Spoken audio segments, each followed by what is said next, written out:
I've spent the last decade growing the world's biggest brands and influencers on social media. Here's what I've learned from each phase of my career. When I was in college, growing a news and current events brand from 0 to 60,000 plus followers, I learned how important it is to be early to new platforms. This was back when you could post a viral TikTok and wake up the next day with 8,000 followers, which is now exponentially more difficult.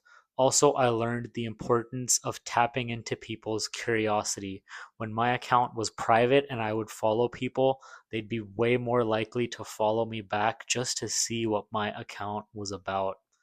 When I landed at VaynerMedia, which does social media for Fortune 500 companies, I learned the importance of cultural context and nuance.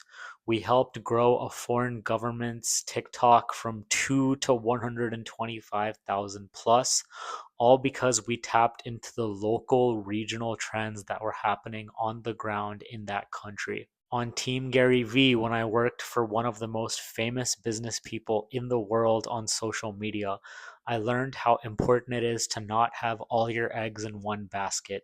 You are one platform change, algorithm change, government policy change away from completely losing your audience, from completely being deplatformed. That would be a complete disaster, and you need to avoid that at all costs. Now I run social listening and consumer and cultural intelligence for a portfolio of 30 plus consumer brands doing billions of dollars a year in revenue. And what I've learned now is how important it is to talk to each consumer differently based on who they are and where they are in their life. You wouldn't talk to your friends the same way you talk to your parents. So, why do brands on social media want to talk to every consumer the same way? It doesn't make sense.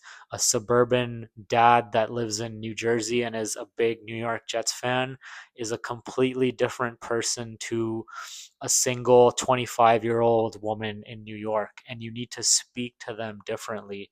Figure out who you want to speak to and work backwards from what they care about.